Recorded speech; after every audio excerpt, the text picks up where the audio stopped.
Hi, this is Tom Nordland, the creator of the Swish way of shooting. Following his video footage of a 14-year-old Swish shooter from Frostburg, Maryland, practicing his stroke. Recorded 3 years after receiving personal coaching from me, to this day he and his dad continue to use the Swish tools and methods, and you can see the result. Gavin brilliantly demonstrating the technique.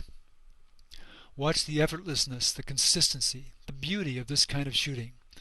Gavin is learning both to control distance and direction with the ball and learning to trust himself and trust his stroke. See if you can see what he's doing. You might notice the open stance and that he's shooting quickly on the way up. He's not squaring up like so many coaches insist on these days. To me, squaring up is an appropriate stance for two-handed shooting, not the one-handed shooting of today.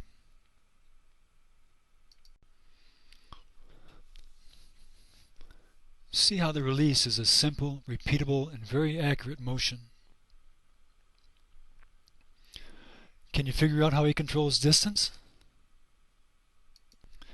He does it not by changing the release, or the leg power, or the timing of the release, but by varying the height of his shots, the trajectory, as dictated by the angle of his shooting arm.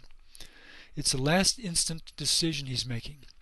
As he starts his shot, he senses his leg and body power, the strength of the release, the distance, and any fatigue or excitement factors, and then instinctively knows to raise or lower the trajectory to find the center of the basket. And notice how he swishes a high percentage of his shots. He's learning to control what I call the flight of the ball. The goal is a swish, and Gavin's getting really good at swishing shots over and over and over. Isn't this mesmerizing to watch? It's so simple, yet very effective. Can you see how anyone can learn a stroke like this? It doesn't take extraordinary athletic talent to do something this simple, and yet it can be proven to be the way of the greatest shooters. Now Gavin's practicing from what I call the pure release distance. It's a distance where just the release with minimal leg action, if any, and medium-high arch can put the ball into the center of the basket consistently. The distance is learned by trial and error, moving forward and backward till you find your personal distance. It's where you can go to start every practice to reconnect with your release and develop it further. You can't overdo this exercise, and it's a joy seeing how wonderful your body is to be able to swish shots dead center over and over so easily, even making shots with eyes closed or looking away or looking at the ground.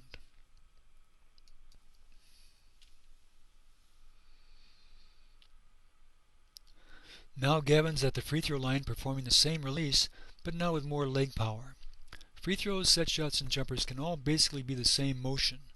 A jump shot involves elevating off the ground and has a more definite set point, whereas the free throw and set shot can have a lower starting point in front of the body, and the setting and release can be more one piece, more continuous. So my friends, you can achieve this kind of performance too, and it's a lot easier and quicker than you may think. Get the Swish videos and they'll show you how to coach yourself or anyone else step by step. It'll take some learning and practice and patience, of course, but you can see here a great example, a great model of what's possible.